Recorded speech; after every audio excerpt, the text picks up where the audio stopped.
আজরাইল কিন্তু প্রতিটা মুহূর্তে মুহূর্তে আপনার আমার পিছনে লাগা, চক্ষু দুইটা বন্ধ করিয়া দিলটারে একটু নরম করিয়া দেয়। আপনি আর আমি দুনিয়ার পিছনে লেগে আছি, কিন্তু দুনিয়া দুনিয়া করতেছি। বাড়ি দরকার, গাড়ি দরকার, অট্টালিকা দরকার, জমি দরকার, ক্ষমতা দরকার, কিন্তু আজরাইল আপনার আমার পিছনে লেগে আছে।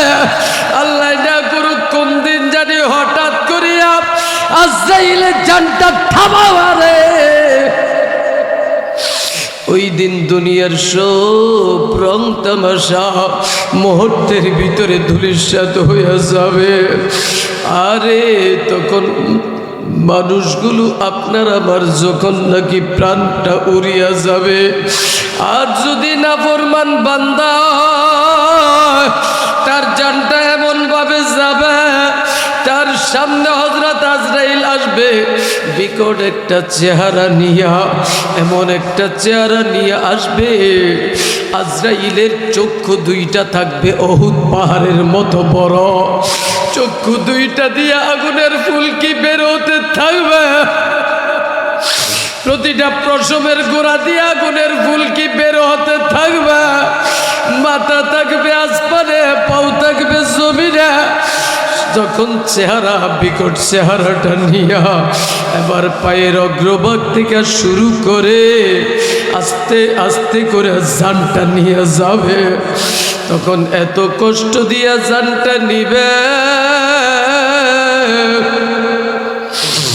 একটা জীবিত বকরির চামড়া টেনে ছিঁড়ে ফেললে যে কষ্ট না হয়, তার চাইতে বেশি কষ্ট দিয়া একটা মানুষের জানটা নিয়ে যাবে।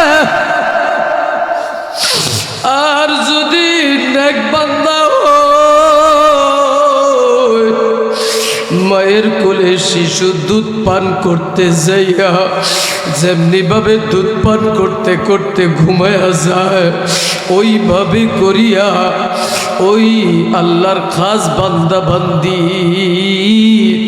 জানটা চলিয়া যাবে। জানটা যখন চলিয়া যাবে, তখন মসজিদের মিনারা থেকে ঘোষণা আসবে, অমুক সাহেব লাশ।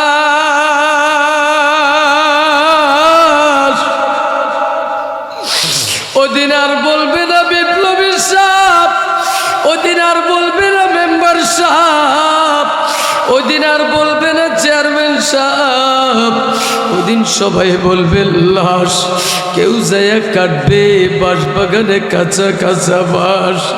ولن يؤخر الله نفسا إذا جاء أجلها والله خبير بما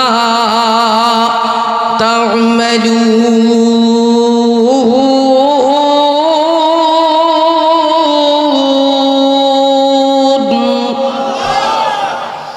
আল্লাহ তাআলা বলে, গোলাম, যেই দিন, যেই মুহূর্তে, যেই সেকেন্ডে তোমার জন্য আজরাইল বরাদ্দ করা আছে, ওই জায়গার ভিতরে তুমি রাস্তার জারুদার থাকো আর বিমানের পাইলট থাকো, বাড়িতে থাকো আর গাড়ি থাকো, লঞ্চে থাকো আর মঞ্চে থাকো, দেশে থাকো আর বিদেশে থাকো, যেই দিন যে অবস্থায় তোমার জন্য আজরাইল বরাদ্দ করা আছে, ওখান থেকে হযরত আজরাইল এসে তোমার জানটা নিয়ে যাবে। কথা বলেন ঠিক না বেঠিক? আমার ভাই, আমার বন্ধু, আমার বাবাজিরা, বলেন তো, এত বড় লোক, এত কোটিপতি, এত শিল্পপতি, এত বড় নামি দামি ব্যক্তিরা মরলে তাদের কবরের মাপ কয় হাত? আর আস্তে বলেন কয় হাত? জোরে বলেন কয় হাত? প্রেসিডেন্ট জিল্লুর রহমান মারা গেছে, তার কবরের মাপ দিছে কয় হাত? সাবেক তিনবারের প্রধানমন্ত্রী, আপনাদের ফেনী জেলার গর্বিত সন্তান, সারা বাংলাদেশ সহ সারা বিশ্বের ভিতরে আলোড়ন সৃষ্টিকারী, দেশ সের জন্য, ইসলামের জন্য যার অবদান অনস্বীকার্য, ওই যে ফেনীর মেয়ে খালেদা 30শে ডিসেম্বর 2025 সে যে মারা গেছে, তার কবরের মাপ দিছে কয় হাত, কাফনের কাপড় দিছে কয় পিস, আরো আসতে বলেন কয় পিস? 5 পিস, ঠিক না ঠিক? কিন্তু বেশিও তো দেয় নাই বাজান। এত বড় একজন প্রধানমন্ত্রী হওয়ার পরেও, এত নামি দামি হওয়ার পরেও, এত নামি দামি ব্যক্তির স্ত্রী হওয়ার পরেও, এত নামি দামি ব্যক্তি জনাব তারেক রহমান সাহেবের আম্মা হওয়ার সত্ত্বেও তাকে তো বেশি কাপড়ও দেয় নাই, কবরের মাপও বেশি দেয় নাই। কথা বলেন মুসলমান, ঠিক না ঠিক?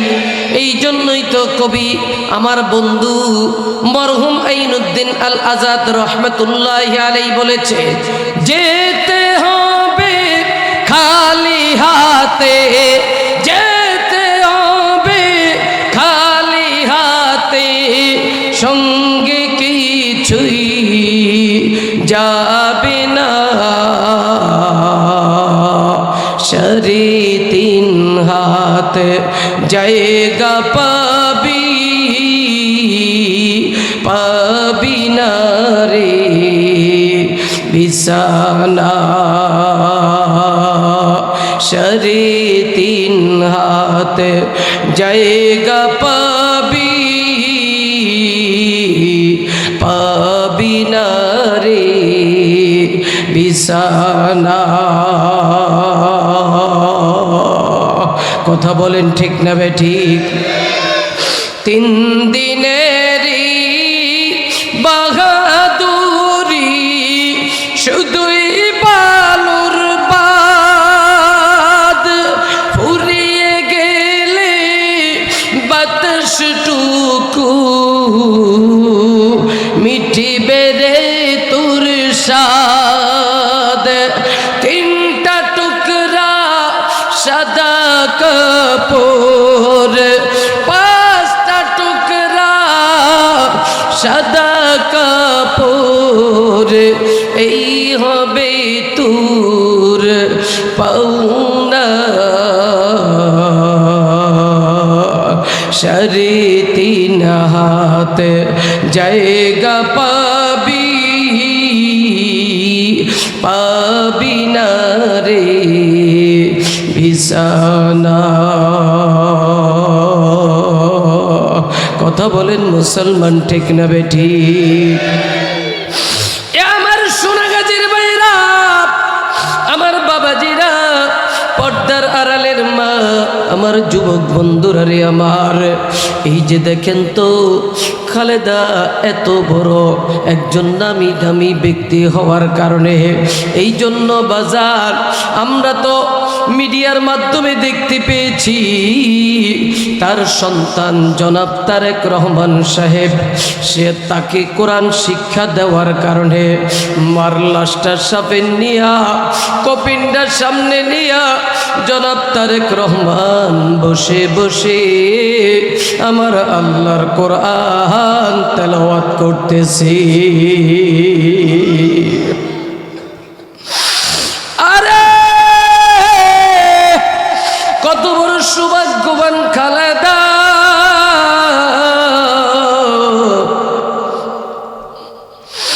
এমন একজন নামি দামি দেশপ্রেমিক হওয়ার কারণে, ইসলাম প্রেমিক হওয়ার কারণে, আল্লাহকে ভালোবাসার কারণে আমার আল্লাহ তার মৃত্যুর পরে তার মর্যাদার সম্মান এত বৃদ্ধি করে দিয়েছে। তার সন্তান বসে বসে কোরআন তেলাওয়াত করতেছে। আরে আমার তখন আরেকটু আফসোস লেগেছে, যদি তারেক রহমান সাহেব আরেকটু কোরআন হাদিস শিখতো তাহলে মার জানাজার ইমামতিটাও তো সে নিজেই করতে পারত। এটা তার জন্য নিজেকে নিজে হয়তোবা নিজেই আফসোস করতেছে। কিন্তু এত বড় সৌভাগ্যবান ব্যক্তি খালেদা মারা যাওয়ার পর এমন একজন ব্যক্তি যারা যার ইমামতি করেছে, তিনি শুধু বাংলাদেশ নয় সারা বিশ্বের ভিতরে 1 নম্বরে হযরত হাফিজাহুল্লাহ সেই তকি উসমানীর সুযোগ্য স্নেহের ছাত্র, আমার বাংলাদেশের গর্বিত সন্তান, কওমি উলামা ইকরামের রত্ন হযরতুল আল্লাম হযরত মাওলানা মুফতি আব্দুল মালিক হাফিজাহুল্লাহ। যে আব্দুল মালিক সাহেবকে কেউ চিনত না, কেউ চিনত না, চেহারাও তেমন বড় না, চেহারাও সৌন্দর্য না, স্বাস্থ্যের দিকটাও তেমন কোনো লম্বা না, কিন্তু সাদা সিধা মানুষ, আমলওয়ালা মানুষ। আমার আল্লাহ তার সম্মান বাড়িয়ে দিয়েছে।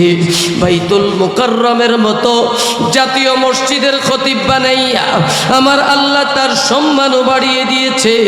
আরে তেমনি সাথে সাথে খালেদার ইমামতিটাও করেছে। শুধু কি তাই না, খালেদা এমন নামি দামি, মৃত্যুর পরে হয়ে গেছে।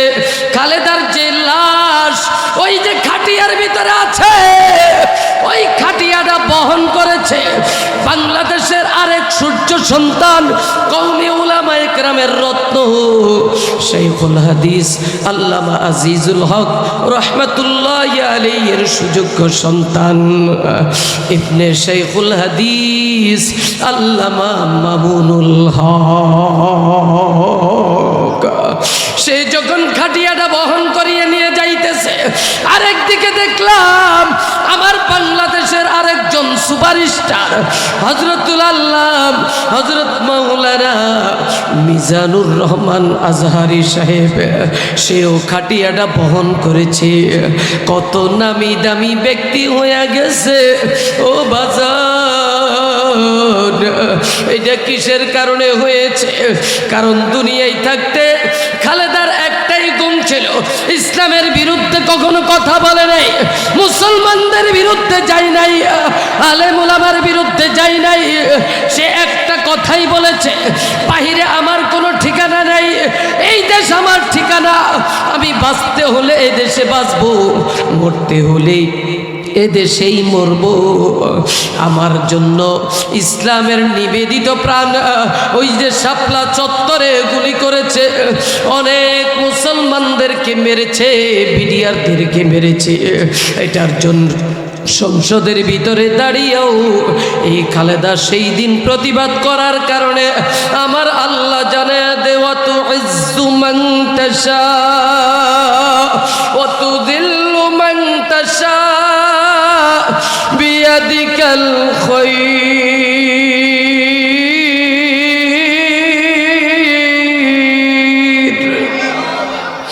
আমি আল্লাহ ইজ্জত দেওয়ার মালিক, আমি আল্লাহ বেইজ্জত দেওয়ার মালিক। আবার তার মতনই আরেকজন আছে, সে যদি এখন বাংলাদেশে আসে, তার জানা যায় মানুষ হওয়া তো দূরের কথা, মনে হয় যেন তার হাড্ডি পর্যন্ত মানুষ ভাগে পাবে না। কারণ তার হাতের ভিতরে রক্ত লেগে আছে, তার চোখের ভিতরে রক্ত লেগে আছে, তার জিহ্বার ভিতরে রক্ত লেগে আছে, তার ঠোঁটের ভিতরে রক্ত লেগে আছে, মাথা থেকে পা পর্যন্ত রক্ত পিপাসু। ও মুসলমান ভাই বাবাজিরা, এই জন্য বাজান বলিয়া যাই, দুনিয়াকে ভালোবাসবেন ঠিক আছে, কিন্তু দুনিয়ার ভালোবাসার পাশাপাশি যারা আমার ইমানদার বান্দা, তারা আমার আল্লাহকেও ভালোবাসবে, দিনকেও ভালোবাসবে। দিনকে ভালোবাসলে আমার আল্লাহ তার সম্মান বাড়াইয়া দেয়। কথা বলেন ঠিক না বেঠিক? এই বাস্তব উদাহরণ আমরা 30শে ডিসেম্বর 2025 সালে দেখেছি, কিন্তু আমরা গতকাল 31শে ডিসেম্বরে তার জানাজার ভিতরে যে লোকগুলা হয়েছে, মানুষ কোন দল বুঝে না, মত বুঝে না, শুধু বিএনপি নয়, শুধু জামাত নয়, শুধু ইসলামী আন্দোলন নয়, সর্বস্তরে মানুষ, গোটা ঢাকা শহরের ভিতরে কোটি কোটি মানুষ এত জানাজায় উপস্থিত হইয়া চোখের পানিগুলো ছেড়ে দিয়েছে। একমাত্র আল্লাহর নেক বান্দি হওয়ার কারণে।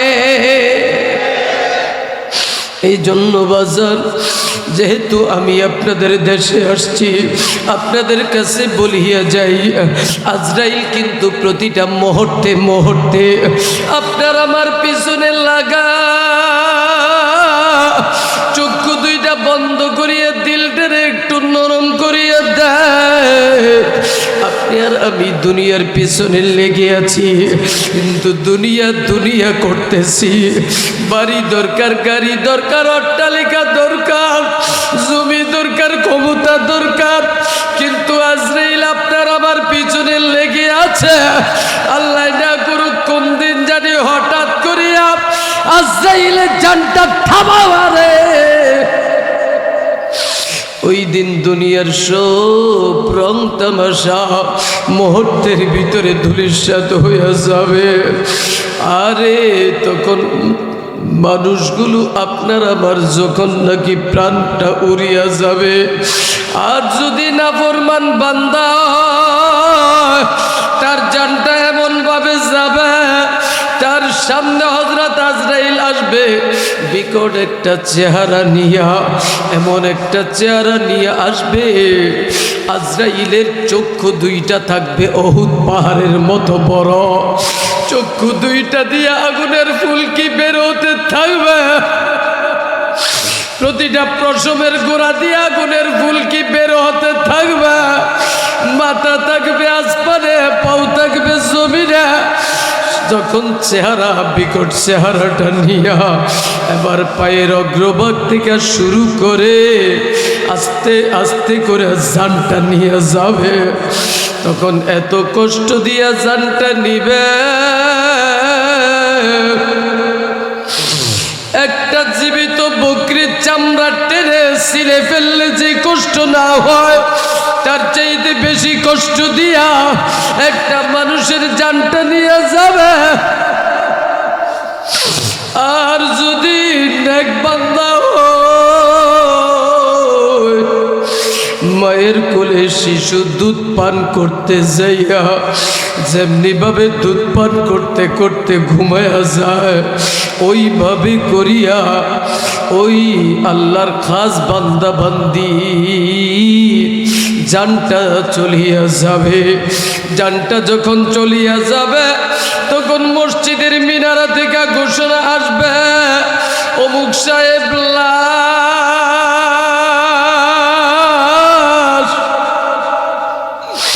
ওদিন আর বলবে না বিপ্লবী সাহেব, ওদিন আর বলবে না মেম্বার সাহেব, ওদিন আর বলবে না চেয়ারম্যান সাহেব, ওদিন সবাই বলবে লাশ।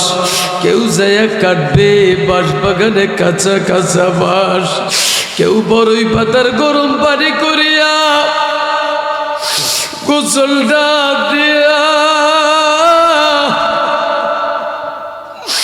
শেষ বিদায় আপনার আমার পুরুষের জন্য 3 টুকরা, মাগো মায়ের জন্য 5 টুকরা কাফনের কাপড় পরাইয়া জানাজার নামাজের ইমামতি শেষ করিয়া এবার কবরের ভিতরে যাইয়া আপন 3টা লোক কবরের ভিতরে নেমে পড়বে। যেমন বিজিবির, র্যাব, সেনাবাহিনীর ব্যারিকেড উপেক্ষা করিয়া জনাব তারেক রহমান সাহেব দৌড়াইয়া যায় কবরের ভিতরে নামছে, নাইবা তার মাল লাশটা নিজ হাতে ধরিয়া কবরের ভিতরে শোয়াইছে, কবরের ভিতরে শোয়াইয়া দিয়া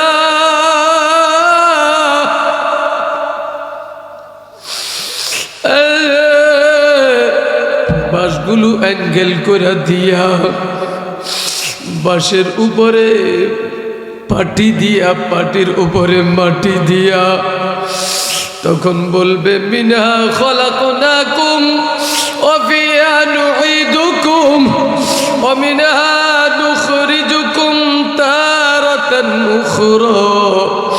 এই কবরের ভিতরে তোমাকে মাটি দ্বারা তৈরি হলা, আবার এই মাটির ভিতরে তোমাকে শোয়া রাখলাম। শোয়া চলে আসবে বাড়ির জায়গায় বাড়ি পড়ে থাকবে, গাড়ির জায়গায় গাড়ি থাকবে। এই মা তোমার কানের দুলটা পরে থাকবে, স্বর্ণের চেনটা পরে থাকবে। এমন জায়গায় রাখছো গো মা, কেউ তো জানে না। এই যুবক, এই মুরব্বী বাবাজি, দিলটা নরম করেন। আপনারা এখান থেকে মাহফিল শেষ করিয়া বাড়িতে যাবেন। বাড়িতে যাওয়ার পর ডাক দিয়া বলবেন, মা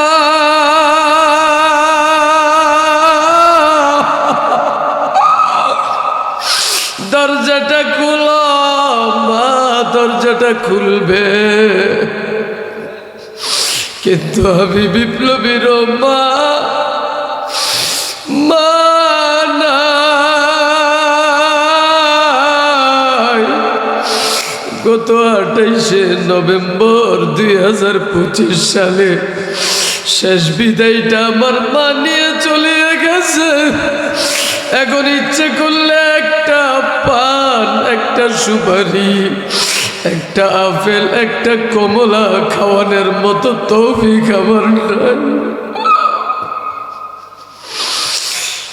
মার লাশটা যখন ধরিয়া কবরের ভিতরে নামাইছি, আমার ছোটবেলা আমার বাবা চলে গেছে, আর এই বয়সে এসে আমার মা একবারে চলে গেছে। আমি যখন জেলে ছিলাম তখন আমার মা কত সান্ত্বনা দিত। এই যে ফেনী সোনা গাছে আসতাম, এই দিকের ভিতরে আসলে আগে আমার বাড়িতে যাইতো, কিন্তু বাড়িতে এখন আর কেউ নাই। আমার বাড়িটা শূন্য হয়ে আছে। যুবক, তোদেরকে বলবো, মারে কষ্ট দিবি না। মা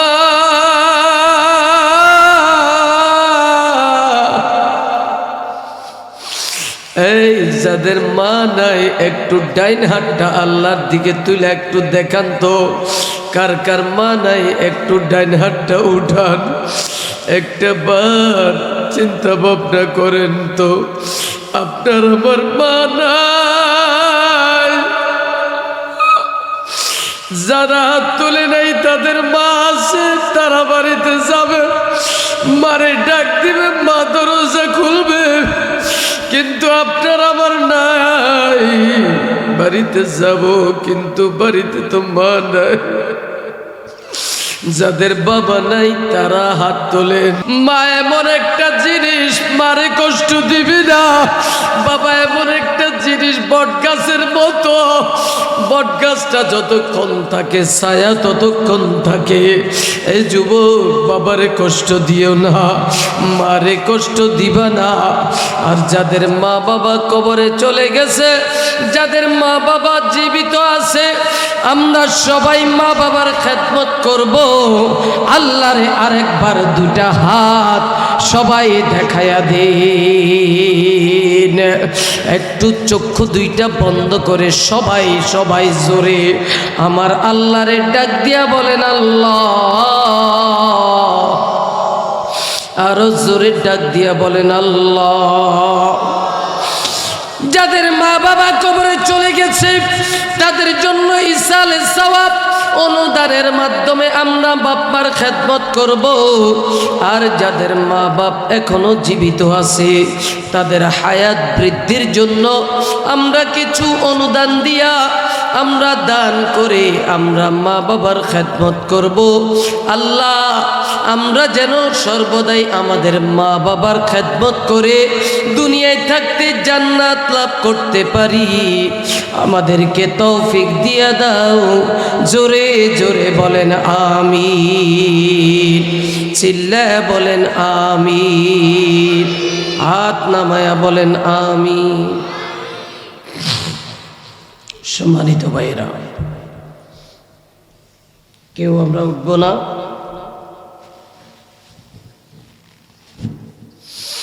আমি মুসাফির মানুষ।